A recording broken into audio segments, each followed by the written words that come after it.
For our first panel, The Road to Equity, Navigating Intersectionality in Popular Transport, I'm going to welcome Andrea Leon back to the stage, founder of Center for Urban Sustainability in Costa Rica and co-founder of the director for Agile City Partners. If you want to come this way, Andrea, and then introduce your panelists. And I think we might need some microphones for our panelists on the stage as well. Someone's coming. Thank you so much. So happy to see everyone back here again. So we're talking about popular transport, but I wanted to have a hands up of who knows what popular transport is or what we're going to talk about. Does anyone have any idea? So a few hands, okay, kind of, okay. Has anyone heard of a matatu? Yeah, okay. A jeepney? Tuk-tuks? Colectivos? Okay, so we have quite an understanding of what popular transport is. However, it's usually not called that. It's usually called informal transport or paratransit or artisanal transport. These are the words the international community uses to refer to this transport, but on the ground, we call it taxis piratas and ojeks and tuk-tuks. So we have our own words for the transport that exists in our roads. However, internationally, we've been calling it for what it's not, rather than what it is. And that's why we're trying to call it differently now and say, hey, this is popular transport. This is the transport that most people use around the world. It moves millions of people. It employs thousands of people as well. So let's call it popular transport. Let's call it for what it is. So popular transport is basically any kind of transportation that provides a public transport service, but it's not provided by the government, the local or national government. It operates under a certain degree of informality, and it's usually very demand-driven, very flexible, unscheduled, very competitive too, and that generates some concern sometimes. But it comes, as I said before, from people to the people. It's self-organizing, usually in associations, in cooperatives, in different groups that are organized to provide these services, and it's widespread. It actually exists all over the world. However, in these types of conferences, we usually don't hear about this. We hear about the BRTs, or the electric mobility, or the trains, but it moves millions of people all around the global south and also in some cities in the global north if you look closely, but it's usually not documented and it's usually not spoken about here. But fortunately, we've had the space today to talk about it a bit more and to understand what it has to be, what it has to do with gender and intersectionality and colonialism and patriarchy and racism, because it's all connected at the end of the day. So,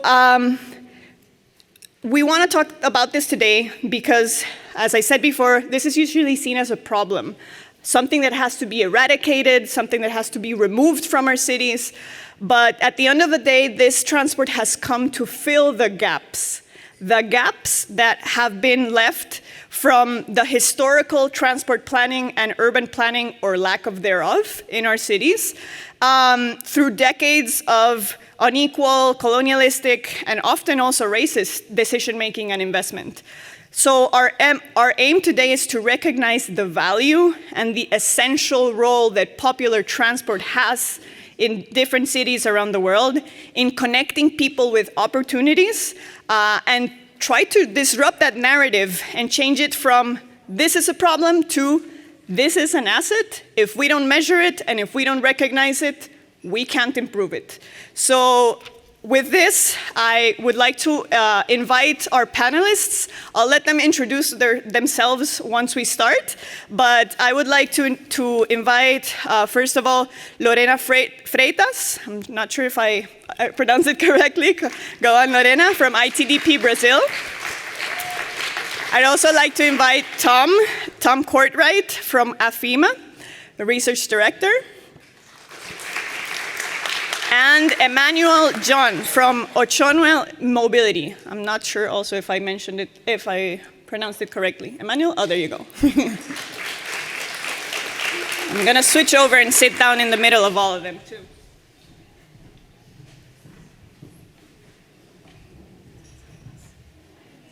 We'll share the microphone. See? Hola, hola. Okay, yeah. Okay, perfect. So first of all, I'd like to kind of go through a round of introduction plus talking a little bit about why did you end up working in the popular transport sector and why we need to look at popular transport with an intersectional lens and with a perspective of inclusion and equity. I'm going to start over here. Thank you very much. I am Emmanuel John, a sustainable transport expert based in Abuja, Nigeria. I'm the CEO of Ochenua Mobility, and we're into capacity building, advocacy, research, and a host of other initiatives. We are the host of the Africa Sustainable Urban Mobility course and the founder of Open Streets Abuja. Then back to your question. Popular transport, as you have called it, which I tend to agree with you, came out of necessity. And usually, systems that are born out of necessity becomes entrenched in people. And that means we must give attention to it, even as we try to take different initiatives to make it better. So what is fundamental is the fact that popular transport is here with us, and we must accept that. In Nigeria, for instance, there has been very rigorous effort to ban them from city centers. In fact, there was a legislation far back stopping commercial motorcycling in cities of Nigeria. And till date, a number of state capitals have done that by banning them from the city. But some of us have stood against it, that every of such efforts is causing certain harm to people, to society, to the population, to government, and to the economy. Because each of them started those businesses by necessity. They feed on it, they feed their families on it, so it's business. And all of this put together means that we need to pay attention to it, even though there are strategic efforts we need to put to enhance its quality and standard. Thank you. Thank you. Tom, go ahead. Yeah, so great to be here. A lot of really brilliant folks in this room, and it's a pleasure to be here. And I'm grateful for the kind of opportunities to see what's happening in Southeast Asia and Central America, and I think that's one of the really key things about these kind of experiences. So just quickly about myself, I'm now based in Nairobi, previously in Uganda. I grew up in Tanzania. I work in a variety of ways with this sector. So I run a research group in Uganda with Makerere University called Lubianza. We do quarterly surveys. We basically are trying to help people understand the boda sector, which is motorcycle taxis. I'm the research director at the Africa E-Mobility Alliance, so we're trying to support e-mobility across the continent in terms of policy, in terms of research, in terms of improving investment in the sector. I also do some work with Energy for Impact and some other folks. And why I think about popular transport, I mean, when I was growing up in Moshi, I mean, I was competing with them when I was on a bicycle, and they were in a dala and I was racing against them. So I've always had to, put my elbows out. And in Uganda, when I was living there, when I was first living there, I was taking a boda to work every single day. And it's an incredible system, because if you show up and you stand on the sidewalks and you watch the bodas just completely fill the streets in Uganda, you'll say, wow, this is anarchy. But it works. It works really well. I mean, it has massive problems, but it provides an immense, incredible service that's not 100% replaceable by anything else. Obviously, it employs millions of people across the continent, right? More than 20 million people. We know that rural areas where previously you would have to wait hours and hours in order to get a shared car or a shared matatu or taxi or what have you. Now there's a moto taxi guy just outside the village. This is a massive change in rural Africa. Similar things happen in Southeast Asia. It's really quite incredible. And yet at the same time, like Engineer John was sharing, I mean, they're banning okaras in Abuja, they tried banning them in Lagos, they've tried banning them in Kampala and Nairobi. Everywhere, they're kind of hated. And a big reason for this is that the people who are banning them don't take them.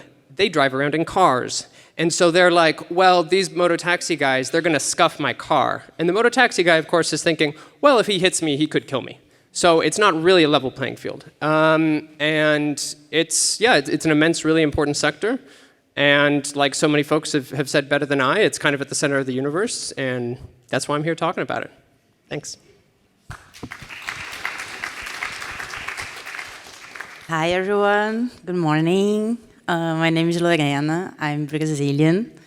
And it's a pleasure to be here with you all, discussing this subject that for me is so important because as a woman who grew up in a peripheral area of Rio de Janeiro, I completely understand the meaning of this popular transport for our daily mobility. Because but in Brazil, Brazilian capitals is very common, just have a few options for commuting, actually, departing from the suburbs, the peripheral areas. And so the people need to find another way to move. And when we start to think about the favela situation in Rio de Janeiro, in other cities in Brazil, it's very common to have the mototaxis, motorcycle taxis too. I didn't realize there are a word for this in English because we always say mototaxi. And the vans too, it's small, it's like small buses. Operating. Nowadays in Brazil, the mototaxista, the profession is regular, but there are any kinds of public policy to make this happen integrated with the formal transport. And I think for me it's interesting to discuss this because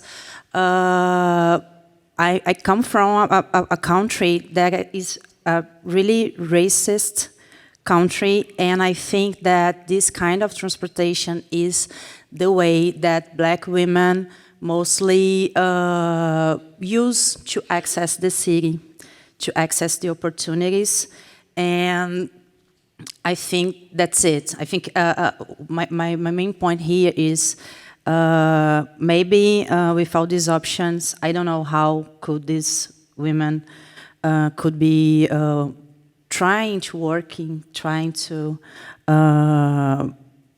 take care of their own kids. So for me, it's a very sensible and important topic to discuss. Thank you. Thank you so much. So Lorena just mentioned racism, and racism is very much entrenched with colonial history in a lot of the countries that we come from or have lived in. And I wanted to ask Tom, who has had the experience of working and living in several of these countries, can you expand a little bit of how colonialism in Africa partly explains why these types of transportation exist, and the inequalities of access to transport for people who live in these cities? Thanks, I appreciate the implicit trust in asking a white man that question. So in terms of thinking about the history of colonialism, I mean, obviously this was a massively destructive, 150, 500 years of history. Like, there's no way that's all just going to be overthrown. So, I mean, you start off with in terms of the spatial aspect, right? So in a lot of, at least every town in Uganda I've ever been to, there's a golf course in the middle of the city. Who is playing golf?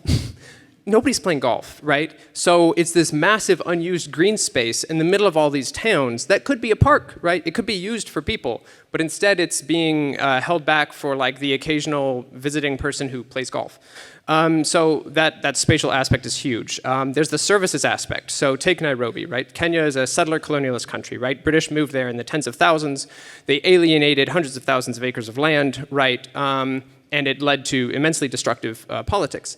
And part of that, too, is that when the British started setting up a bus system, it was, well, how do we, British settlers, get to where we need to go during the day? There was no effort made to getting Kenyans in their own area, country, to where they needed to get, right? So as soon as independence came, KBS, the Kenyan bus service, completely failed to keep up with the times, and that's how matatus came about, right? Which is that basically demand. I mean, people decided to create services for themselves. And that's what's always going to happen, right? Until governments can play that role and play it in an equitable manner, people will always find ways of getting themselves places. And then we do have to talk a little bit about the last 60 years. Sorry, I'm a little bit of a history nerd. But the structural adjustment period had a huge impact, right? In this push towards free market capitalism. And what it did is it stripped down a lot of governments and what services they offer. And that meant that a lot of people lost their jobs. There's a massive economic downturn in a lot of countries. And a big part of that, too, is that you had this huge influx into the sector, and the remaining bus services that were public or other transportation services that were truly public were killed off. So all of that is hugely important. Yeah.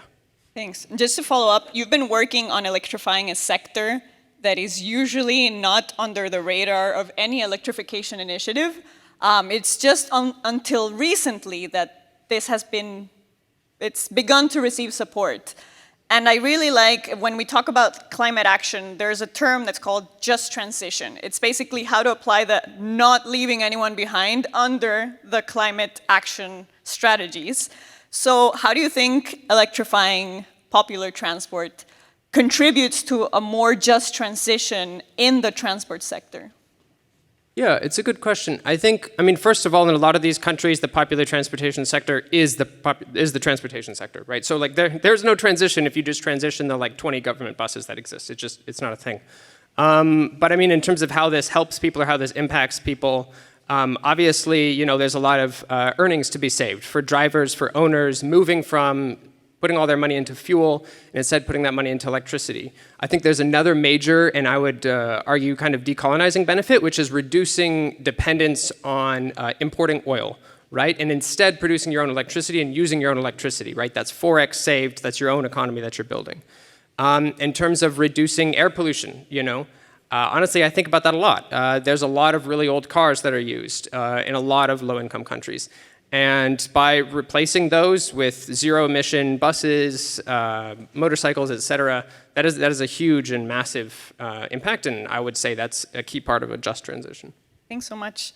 I'll move over to Lorena. You mentioned the importance that popular transport has, especially for women and girls, and especially for Black women in Brazil.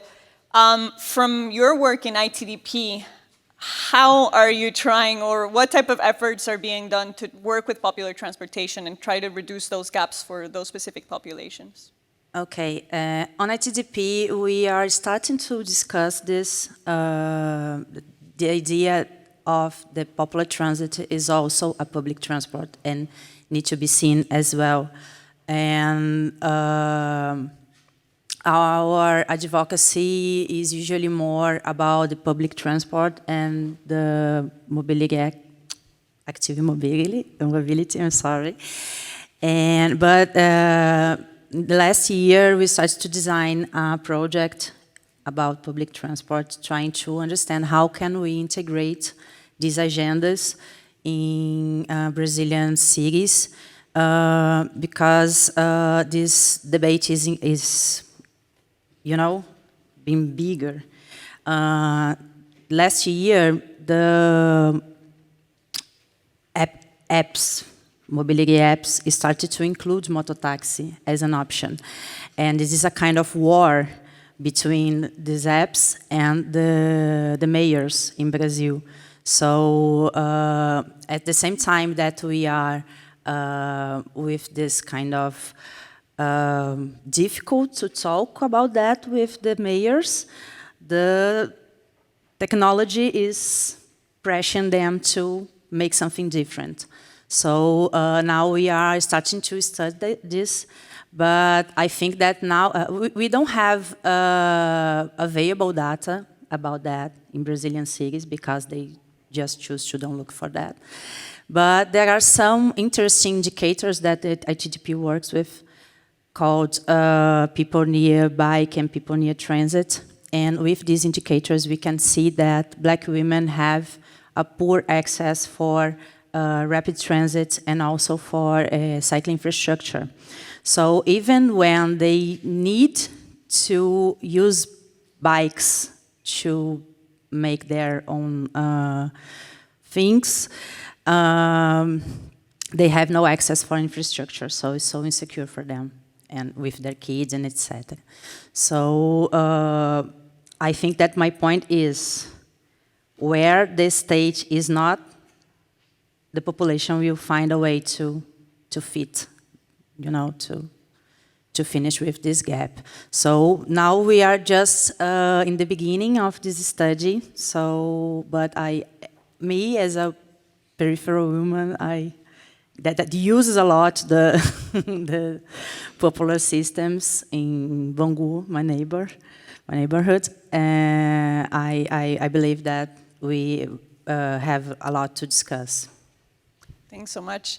And with the conversations with local authorities and the mayors that you've had, what do you think are like if you have had them, the most successful strategies for having them concede to, okay, this is something that we should look at? How are you managing to convince them, or is there, or is the data the strategy that you're using for now? Now we are trying to make our advocacy based on evidences. So we are trying to use the data that we have by census to develop these indicators to try to advocate for more options for people that live in the peripheral areas, favelas and suburbs. But it's difficult because I don't remember who said that while the transport planning are made by, ai meu Deus, being made by white men that doesn't know the situation of people that lives in the peripheral areas, we will still have the same problems over and over and over.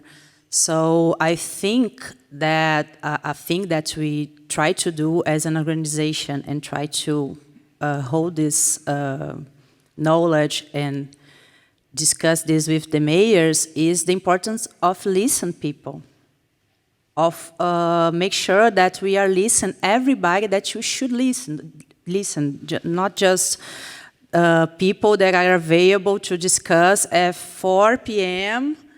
in a weekday, you know. A woman that works as a nanny, for example, are not available to discuss this. So we are trying to make them understand the importance of this social participation with this guarantee that we are talking with a diverse group, we're talking with different people, you know. And I think that's it. Thanks so much. No, that's great. And I'll turn to Emmanuel. You mentioned before that you have been part of these movements that are opposing the ban of popular transport modes. And it's usually banning, which is the first instinct of governments. So can you tell us a bit about who, apart from you, is being part of this movement to oppose the bans, and what the response of the government has been, if there's been any progress on having deeper conversations that go beyond, no, we need to ban this and that's it? Thank you very much. I was personally involved because then I was working with government and I was involved in advocating for the ban then. Until over time, I saw reasons. The fact is there are clear negative externalities arising from the functionality of this transport. We have lots of issues with regards to quality. We have issues with criminality, using it for criminality. We have issues with, we got to a point where the motorcycle in particular became like a menace, that if you hit them, you are in trouble. If they hit you, you are in trouble. And to a point that if you have accident with them, they burn your car right there. If you survive it, it's your luck. And because of that, you can't really query why they are banning them. But then, if you have problems with crime, let's face crime. This was the point we came to realize, that there's a need to separate crime from mobility.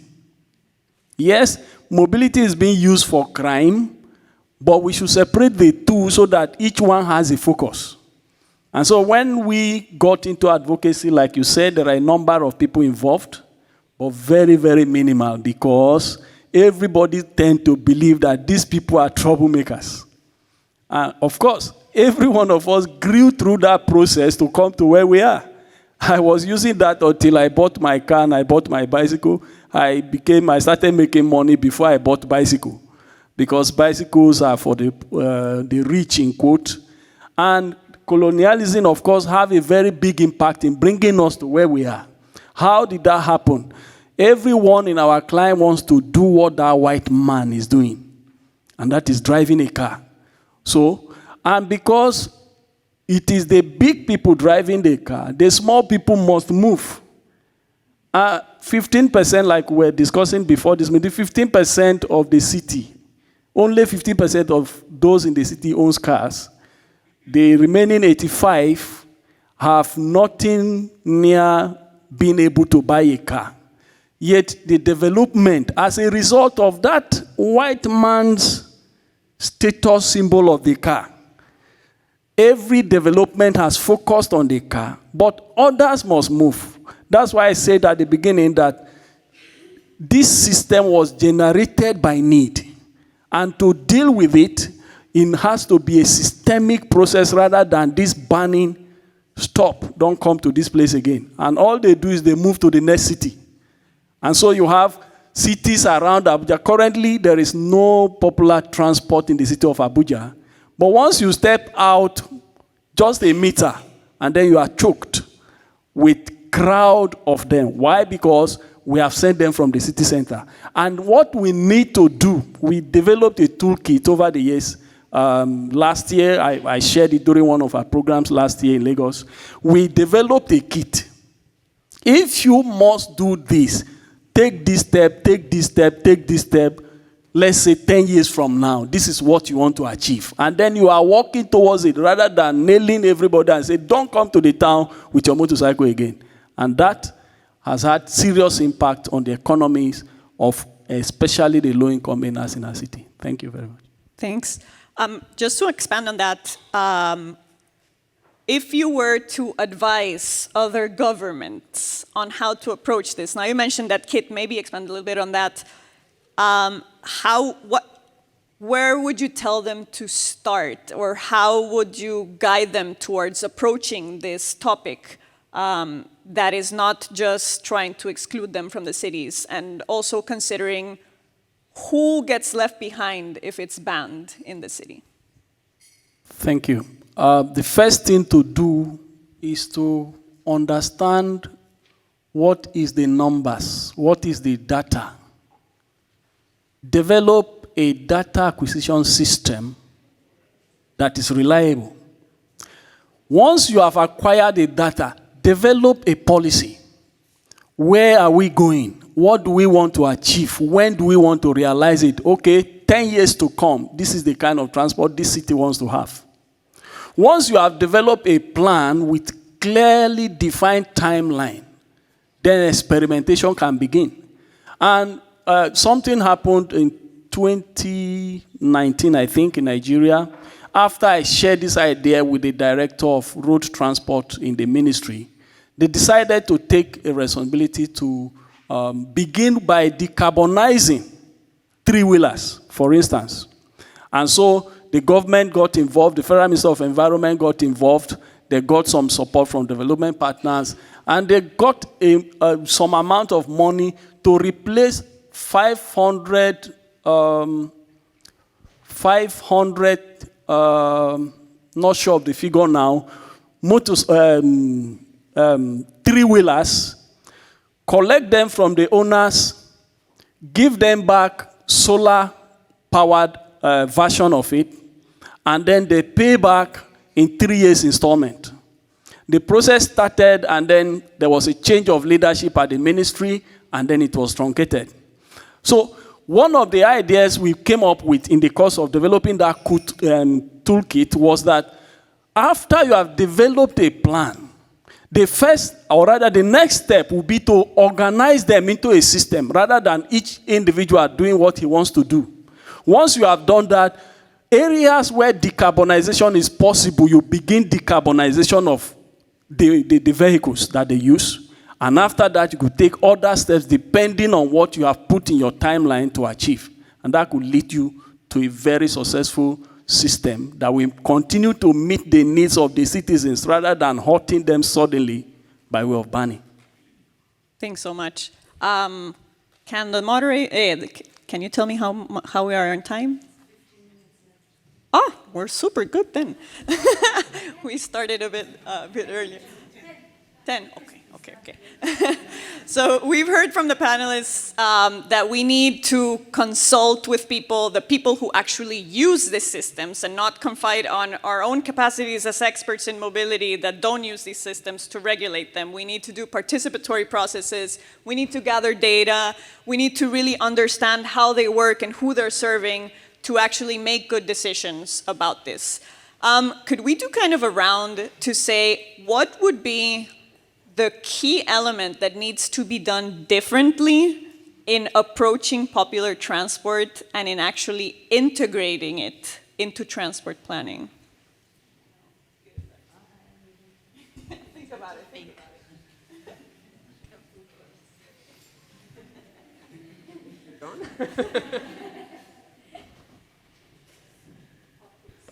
As I had mentioned earlier, a key factor is the need, like I said, for data.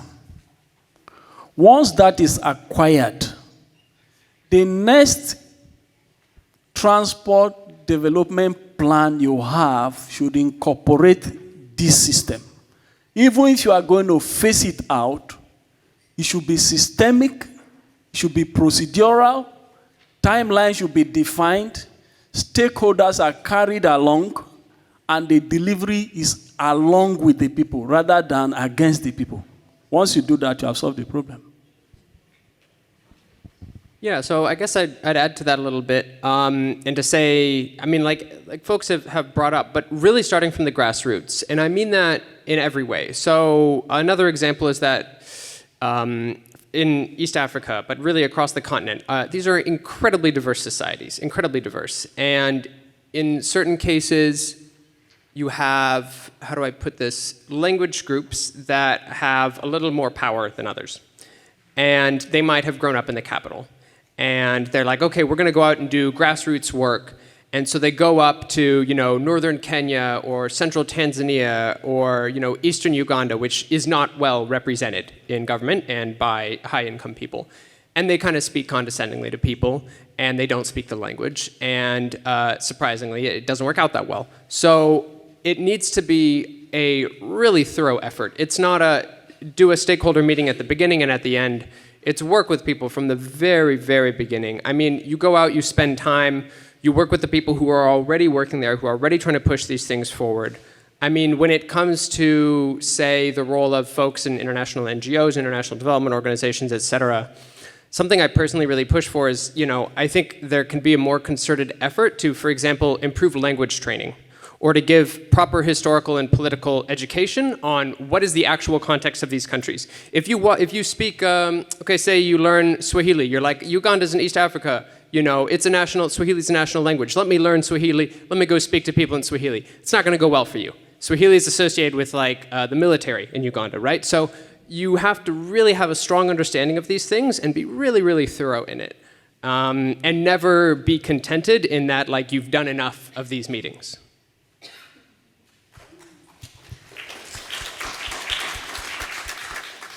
Yeah, I think I just want to add that for me this is the main idea of social justice, right?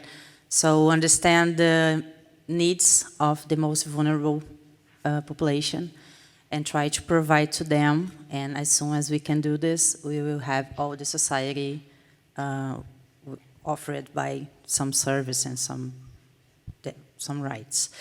I think that thinking in Brazilian context, there are some data that we already have, but we don't use for planning. So while I was listening to you, I was thinking, okay, you already know that motorcyclists are people that are dying more in transit, and we know that the most part of these people are black people that are probably working, if they are not mototaxi, they are probably working to delivery.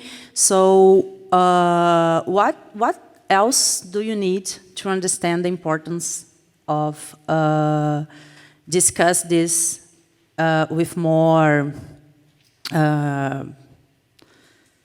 perdi essa palavra. But discuss this with more seriously, I think. So I think this is the 2 points that I agree with you. We need data, open data, updated data, and also is really, really important, listen the population and understand by them their needs, listen their own solutions, and understand how us as the guys that studied a lot can really help them and not put our opinions and everything that we learn bottom up like this. No? So I think that's it. Thank you so much. So I think the main takeaways that we've talked about is, first of all, context, context, context. This is something that is present all over the world, but it has its tweaks and it has its differences in each and every city that it's operating in. So definitely really important to go and take a close look, gather data, work with the people, talk with the people, carry out diagnostics, do studies to really understand how this is getting people to places, how many people it's employing, what types of vehicles are they using, what are the emissions coming from these vehicles, what's the potential for emissions reductions. So there's a lot of questions that need to be answered about this sector, and therefore there is a big need to carry out investment and studies to just kind of eliminate the knowledge gaps that are there right now, especially if you're trying to fund or regulate or develop policy to approach it. But also try to understand what the problems are that are associated with this type of mobility. Because the popular transport is not the problem. What are the problems? Is it inequality? Is it lack of access? Is it sexual harassment?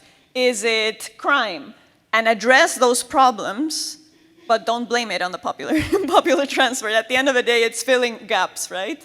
And just as a final thought that I might contribute to this conversation, when we're thinking about development agendas and when we're thinking about sustainability and when we're thinking about cities in the global south where this is the most prominent, there's very little funding and very little resources and very little time to approach this, and there is a lot to do. But through popular transport, there are 3 main sustainable development goals that I think that we can talk about, which is the number 8 that has to do with employment and dignified work.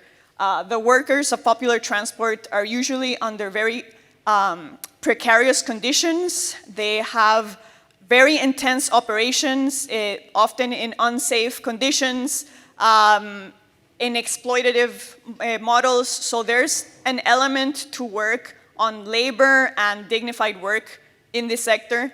Then there's the climate action. At the end of the day, it's transport. A lot of these vehicles are old vehicles. They're imported. They have been operating for a long time. So there's a big potential to reduce emissions in that area, to carry out climate action projects. And finally, we have SDG 11.2. We talk about transport access a lot, and we talk about carrying out a BRT or a big infrastructure project that will take 30 years to implement, but these modes are already ensuring access for so many people. So how can we not only ensure access, but ensure dignified and quality, high quality, and safe mobility for all? So talking about working with different agendas at once with the same resources, popular transport is a good place to start.